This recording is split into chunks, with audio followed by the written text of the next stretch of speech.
dunia, nomor satunya itu pasti ya, Nabi Muhammad. Dari nomor 2 sampai nomor 100 itu kebanyakan orang-orang yang pernah hidup di zaman kegelapan pertengahan. Namanya abad pertengahan, hidup di zaman itu. Nomor 2 yang paling penting siapa? Nomor 2. Nomor satunya Nabi Muhammad, nomor 2-nya Isaac Newton, bukan Yesus. Yesus itu nomor 3. Nomor 2-nya Isaac Newton. Mungkin kalau orang Kristen agak sedikit tersinggung ya. Tapi Michael Hart orang Kristen. Dia menulis itu berdasarkan fakta bahwa memang yang paling berpengaruh di dunia nomor 2-nya Isaac Newton. Siapa tuh Isaac Newton? Isaac Newton itu muridnya Francis Bacon yang kita bahas tuh. Ya, jadi kalau kamu bahas Bacon, cara berpikirnya Newton itu berdasarkan pada pikirannya Bacon. Namanya cara berpikir Baconian. Nah, sayang kan kalau seandainya kita bicara ini tapi ngomonginnya cuma peristiwa. Serangan bangsa barbar Vandal ke Italia, itu kronologi doang, bisa kamu baca di Google tuh. Ya, tapi kalau kita menyelami soal pikiran itu yang penting.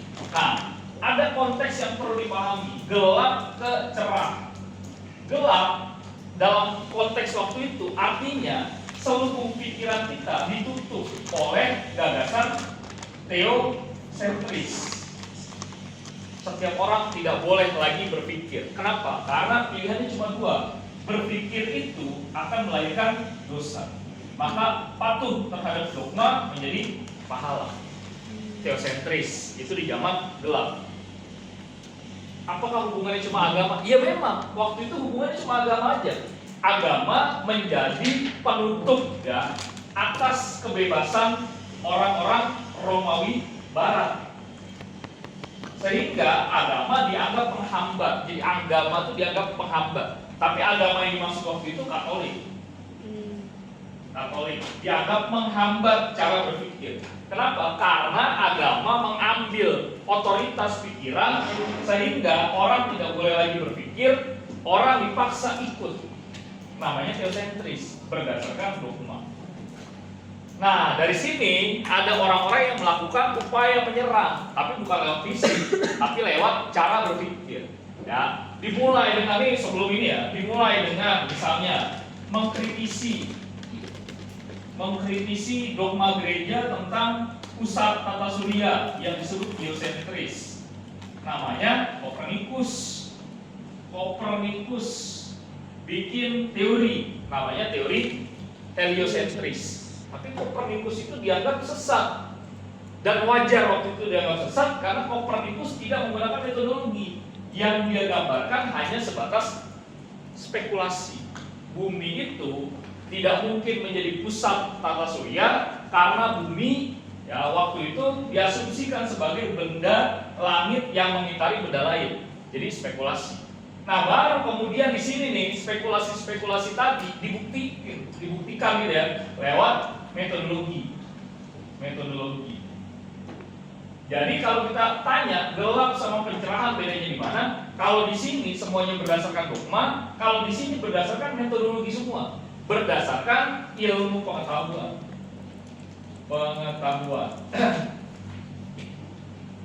Gelap jahil gitu ya, jahil kalau di agama Islam itu kan ada jahiliyah ya. Jahiliyah itu asumsinya adalah zaman gelap tuh. Orang yakin bahwa Baal itu adalah Tuhan. Ya, Tuhan itu adalah dia.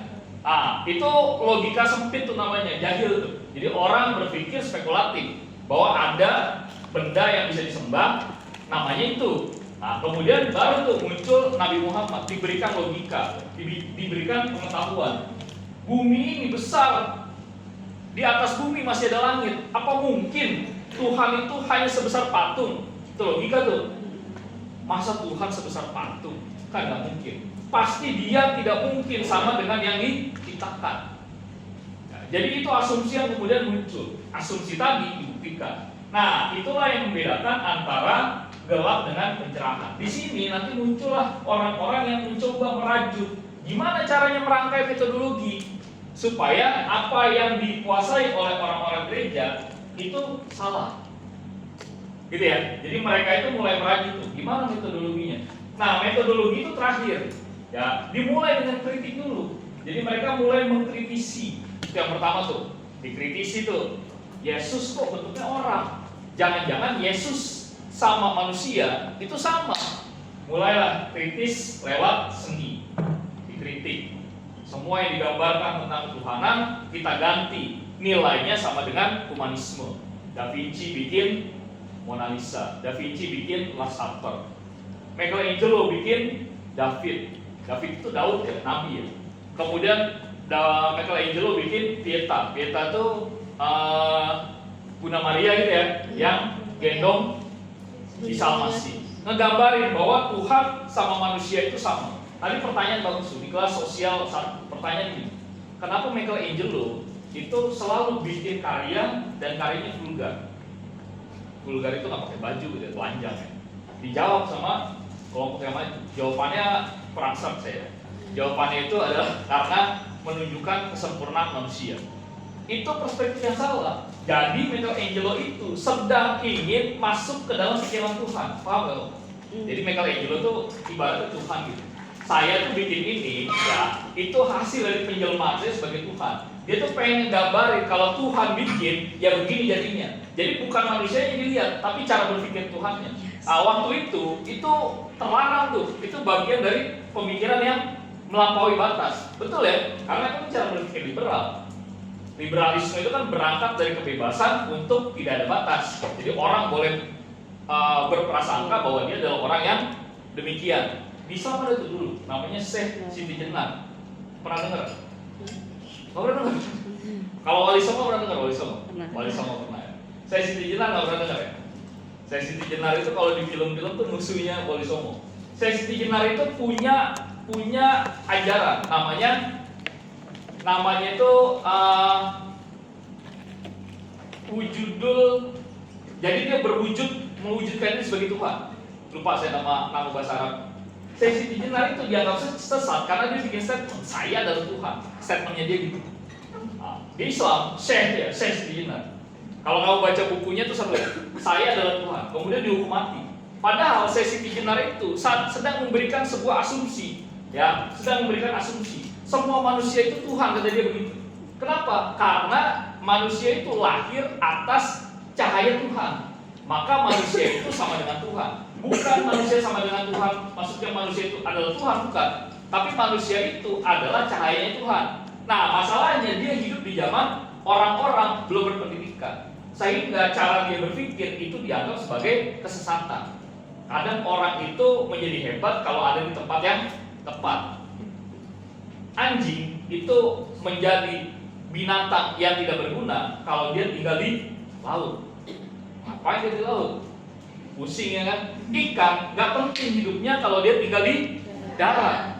Sama kayak gitu. Syekh Siti Jenar mungkin kalau tinggalnya hari ini itu menjadi seorang filsuf besar, tapi karena dia tinggal di Jawa dengan masyarakat proletar, dia dianggap sesat. Ya, makanya dianggap sebagai orang yang menganut ajaran Al-Halaj dari Iran, Syiah. Al-Halaj itu artinya dia sama dengan Tuhan. Dia padahal cuma mau menggambarin bahwa manusia itu punya kehendak dan punya cahaya yang diberikan oleh Tuhan. Itu gambarannya begitu loh. Nah, metodologi ini muncul sebagai bentuk kritik, dimulai dari seni, kritik ya. Kemudian dari seni lahirlah kecurigaan, skeptisme. Sekarang mulai orang curiga. Ada apa di balik setiap dogma yang dikeluarkan oleh gereja? Skeptis tuh. Bertanya, curiga, ini dasar metodologi. Ya, skeptisme ini butuh divalidasi. Apakah kecurigaan itu betul atau enggak? Nah, kecurigaan itu kalau betul, maka gugurlah yang di sana. Tapi kan nggak bisa. Kenapa? Karena gereja masih punya otoritas dogma yang nggak bisa diganggu. Dia itu kuat karena punya penguasa. Nah, barulah yang terakhir, setelah dikritik muncul perasaan skeptis, maka yang terakhir adalah membangun hegemoni.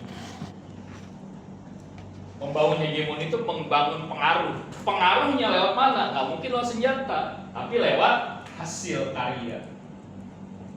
Nah, maka dari itu orang-orang yang hidup di sini berlomba-lomba menghasilkan jalan pikiran masing-masing. Ada 3 orang yang kemudian dijelaskan oleh kelompok kamu kelas ini ya, yang akan saya jadikan sebagai bahan untuk persiapan UB. Yang pertama namanya adalah Da Vinci.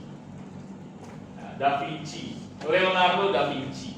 Nah, Leonardo da Vinci ini mengedepankan humanisme dan mencoba menghilangkan teosentris dengan menempatkan Yesus sebagai sosok yang sama dengan manusia. Yesus itu siapa sih Yesus? Kalau saya sebut Yesus itu siapa? Isa. Isa itu dalam terminologi Katolik siapa? Anak Tuhan, ya kan? Tuhan Bapa, Tuhan Anak, Roh Kudus, gitu ya. Itu namanya Trinitas.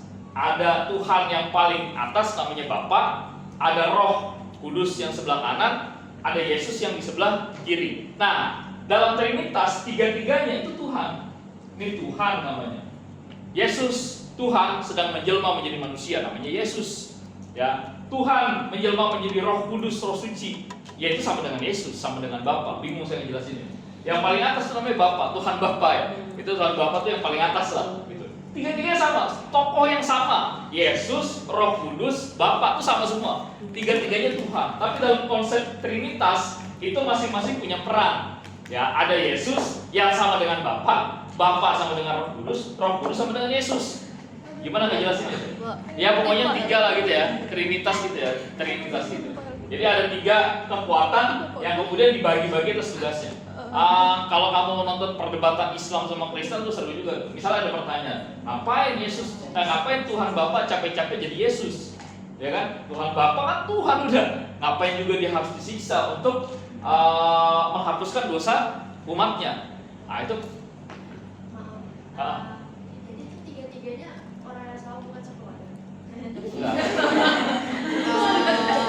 Kalau ngomong keluarga nanti dibantah sama dia, karena Tuhan itu tidak diperanak dan tidak diperanak gitu ya. Itu satu orang. Bukan orang, Tuhan. Iya, maksudnya satu Tuhan. Iya, satu Tuhan. Satu Tuhan tapi menyimbolkan tiga. Namanya Trinitas. Kalau di Indonesia tuh ada Dwi Tunggal ya. Nah, Dwi Tunggal itu 2 orang, tapi harus punya suatu kesepakatan namanya Dwi Tunggal. Nah, kalau ini enggak, Trinitas itu konsep yang saya juga bingung. Makanya saya nggak masuk Kristen. Terus Bunda Maria siapanya Yesus? Kenapa? Bunda Maria siapanya Yesus? Bunda Maria ibunya. Ibunya, kan ada Tuhan Ibu. Beneran? Iya benar. Tuhan Ibu. Jadi ini Kan ada Tuhan Tuhan Ibu. Bapa, Roh Nikah sama Kudus, Yesus, Yesus. Yesus itu adalah jelmaan dari Tuhan yang dikirim ke rahimnya Maria. Maria sang perawan. Kalau di Islam itu Maryam sang perawan ya, dikirim ke sana. Nah, Maria kemudian melahirkan Yesus. Jadi dalam proses tadi Yesus itu Tuhan tapi berproses menjadi manusia. Namanya Yesus. Yesus itu bukan nabi. Kalau dalam Islam dia nabi, Yesus alaihissalam. Tapi kalau dalam terminologi Trinitas dia Tuhan. Dia bukan nabi. Dia disembah apa enggak? Ya disembah. Jadi Trinitas tadi mewakili Bapa, Yesus sebagai Tuhan yang menjelma menjadi manusia, satu lagi Roh Kudus. Itu tiga tuh. Tiga-tiganya itu satu bentuk, tapi kemudian dipisah-pisah. Nah, itu yang saya bingung. Terus fungsinya Roh Kudus ngapain? Nah, kalau itu saya nggak tahu. Sampai situ saya nggak tahu. Saya cuma menjelaskan tentang fungsi dari tiga tadi ya. Nah, itu kamu bisa tanyakan ke orang-orang Katolik lah ya, yang mungkin punya kapabilitas buat jawab. Tapi sejauh ini setiap jawaban yang dikasih nggak memuaskan. Ya, mungkin nanti kalau ada yang betul-betul bisa memuaskan, bisa dijadikan referensi ya. Tapi gini, kita konteksnya bukan pindah agama ya. Konteksnya itu adalah logika kita apakah masuk ke sana atau enggak. Masih belum ngerti, berarti Yesus aslinya punya ibu. Benar-benar dalam jelmaan dia sebagai manusia ada ibunya namanya Maria. Iya benar. Dalam jelmaan dia sebagai manusia dia punya ibu namanya Maria. Apakah dia punya bapak? Enggak punya. Berarti Tuhan Bapa siapa? Tuhan Bapa ya dia. Berarti itu istri dong, Pak. Kenapa? Tuhan Bapak, istrinya Bunda Maria. Enggak, bukan. Enggak ada. Bapak itu cowok, cewek gitu nggak, soalnya kayak melambangkan jenis kelaminnya aja. Nggak, kalau dia bapak dia. Berarti kalau logikanya gitu berarti Yesus sama Maria mau ngelahirin Yesus lagi gitu kan? Iya, itu kan pertanyaan kritis kan. Kalau bertanyanya sama saya nggak akan bisa jawab itu gitu kan. Itu kan pertanyaan kritis. Maksud saya, kamu memahami aja dalam konteks Trinitas tadi ada kegamangan. Ini Bapak ya. Tapi dia nggak jadi bapaknya, nggak jadi suaminya Bunda Maria. Nggak bisa. Kenapa? Karena dia Tuhan. Tuhan itu tidak punya istri kan begitu kan? Itu manusia kan begitu. Nah, Maria atau Maryam, kalau di Islam tuh Maryam putra putri dari Harun ya. Dia itu Nabi Harun apa Nabi Harun ya? Nabi Harun teman Nabi Musa ya. Siapa Nabi yang jadi orang yang ngasuh Maryam? Bukan. Zakaria. Dia Zakaria. Benar Zakaria. Ya itulah ya, lupa saya. Nah, dia itu adalah orang yang diberikan ibaratnya ya, diberikan mandat lah gitu ya, amanah untuk mendapatkan kelahiran jelmaan Tuhan, namanya Yesus. Tapi dia bukan istri dari Bapak Tuhan, bukan. Gak ada hubungannya. Jadi Bapak Tuhan itu sendiri, Bunda Maria itu sendiri. Nah, untuk melahirkan manusia jelmaan Tuhan yang namanya Yesus, dikirimlah tuh Roh Kudus gitu kan ke dalam rahimnya Maria, sehingga melahirkan anak namanya Yesus. Tapi sampai situ, untuk memastikan siapa Bapa, Roh Kudus itu siapa, Yesus itu apa, nah itu saya nggak paham, karena itu berkaitan sama akidah orang-orang Katolik. Tapi ini Katolik ya, kayak akidah mereka. Itu bukan urusan saya. Saya cuma menjelaskan bahwa ada konsep Trinitas tadi, ada Bapa, ada Roh Kudus, dan ada Yesus. Nah, tiga-tiganya itu sosok yang sama, tapi dalam tiga jelmaan disebutnya Trinitas. Satu dalam tiga atau tiga dalam satu lagi. Saya bingung sama, kita sama-sama bingung. Aduh, saya bingung ya kan.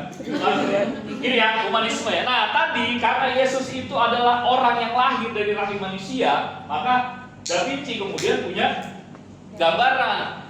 Maka dari itu teori teosentris itu bisa gugur. Kenapa? Karena Yesus bisa ditempatkan sebagai manusia, karena dia lahir dari rahim manusia.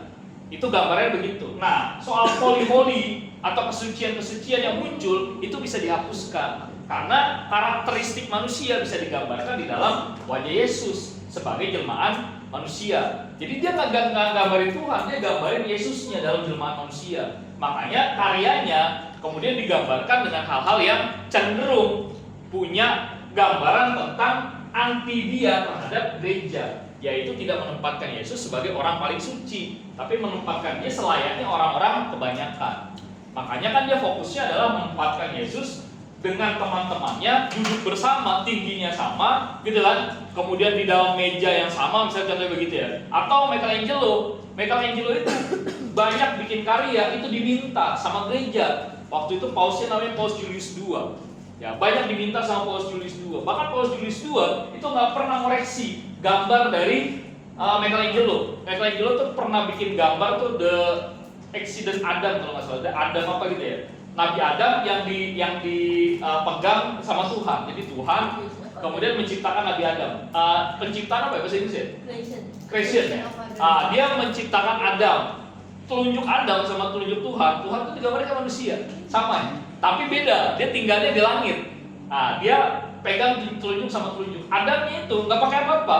Ya, Adamnya itu telanjang, kemudian dipasangnya di gereja. Jadi gereja itu ada lukisan Adam tanpa busana waktu itu, dan tidak dikritik oleh Paus Julius II untuk menggambarkan bahwa gereja pelan-pelan mulai menerima ya nilai-nilai humanisme yang kemudian disebar oleh orang-orang tersebut, Da Vinci, Michelangelo dan seterusnya. Itu dari sini tuh. Berarti itu kan, tapi mereka kan menentang. Tapi mereka masih percaya Yesus. Enggak, ini konsepnya bukan Tuhan yang ditentang, ini juga salah nih. Konsepnya bukan Tuhan yang ditentang. Yang ditentang itu adalah otoritasnya. Otoritas tuh otoritas. Kekuasaannya ya. Yang ditentang itu gerejanya. Kayak misalnya kamu di sini ya. Di sini misalnya, sekolah di sini. Kemudian kamu merasa ada sesuatu yang kurang tepat, ya. Maka bukan gurunya yang kamu lawan. Guru itu tetap punya konsep bahwa dia adalah orang yang dihormati sebagai orang tua. Yang kamu lawan itu adalah kebijakannya. Nah sama. Jadi mereka ini nggak melawan Yesusnya nggak melawan Tuhannya enggak. Tuhannya itu tetap Tuhan. Yang dilawan itu adalah otoritasnya. Kelakuan yang dilakukan oleh manusia yang hidup di sini. Paham nggak maksud saya? kalau ada presiden, bukan Jokowinya yang kita hina, tapi jabatan presiden yang dihina gitu. Karena presiden itu adalah jabatan publik. Jadi lembaganya ini yang dikoreksi gitu ya, bukan dihina, dikoreksi. Kalaupun kita ingin mengkoreksi Jokowi, bukan personalnya dia, ceking, kurus gitu, itu personal. Kemudian nggak ganteng gitu, misalnya itu personal, itu nggak bisa. Tapi kalau yang dikritisi kebijakannya itu boleh. Nah dulu nggak boleh. Dulu gereja itu resisten, punya proteksi. Siapapun yang menghina, maka pilihannya penjara. Ini contohnya nih. Otoritas gereja dilawan, geosentris dilawan heliosentris, otoritasnya dilawan. Nah di penjara tuh. Artinya nilai-nilai pikiran kritis waktu kegelapan nggak boleh ada. Maka dari itu orang-orang ini lahir untuk menunjukkan bahwa otoritas itu bisa dilawan. Ya, yang nggak bisa dilawan Tuhannya tetap. Nanti kalau kamu baca tentang Michelangelo itu karyanya paling banyak itu bicara tentang bagaimana dia mulai berpikir gimana caranya masuk surga. Tuh, artinya keyakinan dia terhadap Tuhan itu masih kuat, walaupun dia nggak yakin sama otoritasnya. Erasmus, nggak ada di sini Erasmus ya. Erasmus itu pastor, pendeta. Dia itu benci betul sama gereja. Dia pendeta, tapi dia benci sama gereja. Kenapa? Karena otoritas gereja itu merusak tatanan apa yang kemudian dibuat oleh orang-orang Kristen asli. Makanya dia bikin teori kembali ke sumber asli, itu teorinya. Jadi pikirannya Erasmus itu adalah mengabaikan. Kamu tahu Injil ada berapa? Injil ada berapa? Injil itu ada 4 ya. Yang pertama tuh namanya Injil Markus, yang kedua namanya Injil Matius, yang ketiga namanya Injil Lukas, yang keempat namanya Injil Yohanes. Yang sekarang dipakai itu Injil Yohanes. Nah, Injil yang sudah hasil gubahan. Jadi Injil Markus, Matius, Lukas itu hampir mirip semua. Nah, yang beda itu Yohanes yang sekarang dipakai. Nah, itu sumber yang dikritik sama Erasmus. Dia berpikir bahwa sumber itu wajib dikembalikan pada sumber asli. Nggak boleh ada sumber tambahan. Nah kalau di Islam itu ada namanya Injil asli ya, namanya Injil Barnabas namanya. Tapi saya belum pernah lihat ya Injil Barnabas ini katanya nih. Dan isinya itu baru ayat-ayat yang memang turun dan diwahyukan kepada Isa alaihissalam. Yang namanya Injil Barnabas. Cuma sampai hari ini saya belum pernah lihat. Nah, kalau yang populer 4 tadi, Markus, Matius, Lukas, yang terakhir Yohanes. Nah, oke ya, jadi begitu. Nah itu yang kemudian muncul. Ini kan dari sendiri. Kemudian yang berikutnya ada yang namanya Da Vinci terus Bacon. Nah kalau Bacon mengkoreksi lewat cara dia menggali pengetahuan. Ini yang paling penting nih. Karena buat saya tuh di era ini bintangnya ini namanya Francis Bacon ya, di bidang pengetahuan. Bahkan matinya pun dalam situasi sedang meneliti. Matinya tuh gara-gara meneliti daging beku. Nah, daging beku dia teliti dia meninggal. Ya kan? Bacon itu merubah paradigma. Ini paradigma nih. Orang-orang dulu berpikirnya tuh Aristotelian skolastik ya. Aristotelian tadi kita lihat bedanya. Pemikiran itu Aristotelian. Orang-orang gereja itu masih pakai ini. Cara berpikir Aristotelian. Aristoteles itu penting. Dalam ilmu filsafat, dia salah satu orang di antara 3 orang paling penting. Aristoteles, Socrates, satu lagi Plato. Ini 3 orang paling penting dalam ilmu pengetahuan filsafat, termasuk dalam ilmu politik. Socrates mengajarkan kita mekanisme cara bertanya. Plato itu membangun sebuah institusi namanya akademia. Aristoteles itu tangan kanannya Alexander the Great, tangan kanannya raja besar ya, namanya Alexander, yang bikin Alexandria di mana-mana. Itu Aristoteles. Nah, Aristoteles ini ngajarin orang berpikir, namanya pemikiran deduktif. Pemikiran deduktif tuh, pemikiran deduktif. Anak teknik pasti tahu. Pemikiran deduktif, Aristotelian. Deduktif itu menyimpulkan dulu sebelum membuktikan. Jadi disimpulin dulu. Bumi itu bulat. Apa buktinya? Baru dicari. Ya. Jadi menyimpulkan dulu sebelum dicari buktinya. Semua orang zaman dulu melakukan itu. Manusia itu berasal dari api. Pemikiran deduktif tuh. Buktinya apa? Coba, kalau misalnya kita masuk ke dalam ruangan, pasti kita kepanasan. Artinya di dalam tubuh kita ada unsur gas yang berkaitan sama udara panas. maka dari itu pasti kita dari api, spekulatif. Manusia berasal dari air, itu semua ada tuh filsuf yang mengatakan demikian, karena pikirannya deduktif. Dia mengambil kesimpulan sebelum dibuktiin. Nah, Bacon kemudian mendorong untuk merubah. Kenapa sih gereja bilang bumi itu adalah pusat tata surya? Apakah hasil penelitian atau hasil spekulasi? Penelitian.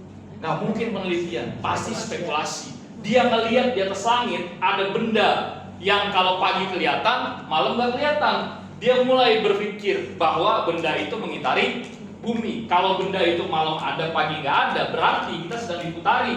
Maka dari itu muncullah spekulasi. Bumi adalah pusat tata surya.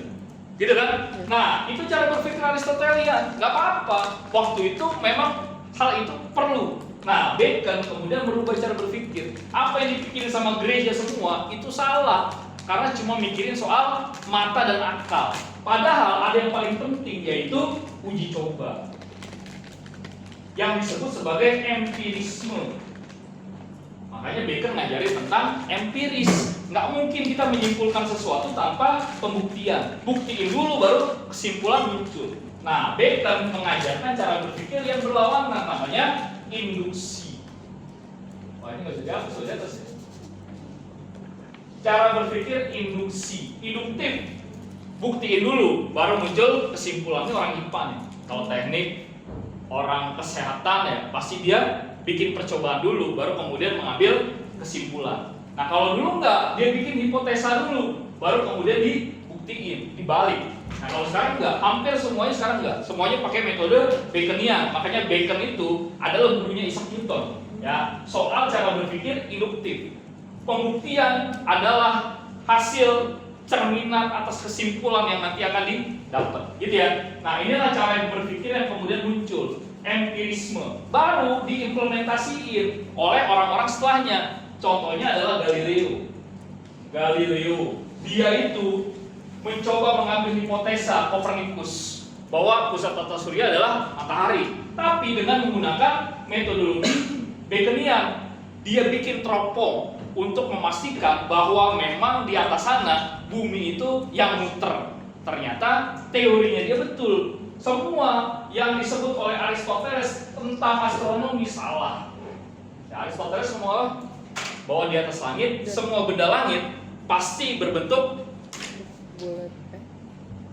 bulat dan halus. Gak mungkin ada gumpalan, karena mereka mengitari gumpalan. Gumpalannya bumi. Bumi itu kan gumpalan ya, karena ada gunung, ada kawah. Ternyata pas dia teropong bulan itu ada gumpalan dan kawah. Artinya, nggak semua benda di atas itu halus, tapi ada gumpalan dan ada kawah. Maka dari itu dia mulai berpikir, jangan-jangan bumi juga bukan pusat, tapi ada tempat lain yang lebih besar yang kemudian dianggap pusat. Dari situ dia cek bulan. Oh, bulan ternyata punya satelit, ada 4. Gitu kan? Kemudian dia cek Venus. Oh, Venus ternyata mengitari tempat lain. Pada akhirnya muncul kesimpulan tentang heliosentris yang betul. Walaupun pada akhirnya diralat juga ya, karena ternyata bukan matahari juga. Ada tempat lain yang lebih besar daripada matahari. Kan begitu. Itu gambarannya. Artinya abad pencerahan mendorong orang untuk berlomba-lomba melahirkan hegemoni yang dihasilkan lewat pikiran. Nah, pikiran inilah yang menjadi pijakan untuk melakukan pikiran di kemudian hari. Tadi yang bahas tentang Machiavelli, kemudian bilangan ya, Machiavelli itu punya teori yang teorinya kemudian dianggap sebagai teori politik modern. Sekarang begitu, orang mempertahankan kekuasaan bisa dengan cara apapun, cuma metodologinya aja yang berubah. Kalau dulu pakai perang, sekarang pakai cara lain, pakai MK misalnya gitu ya, atau pakai uang gitu dan seterusnya. Itu bagian-bagian yang kemudian muncul sebagai transisi dari zaman kegelapan menuju zaman pencerahan. Oke ya, kalau yang satunya lagi Machiavelli tadi dijelasin ya. Itu tinggal kamu baca tentang Da Vinci dan satu lagi adalah Bacon. Saya fokus nanti adalah soal humanisme, antroposentris, kemudian rasionalitas, satu lagi adalah empirisme, Bacon. Oke ya, itu tambahan sedikit. 14-20 gitu ya? 14-14. Oke lah, kalau gitu soalnya kamu simpen aja di rumah ya, kamu kerja di rumah sebagai kisi-kisi ya. Nomor 1. Nah, kalau nggak dikasih ntar kamu kerjainnya bingung gak?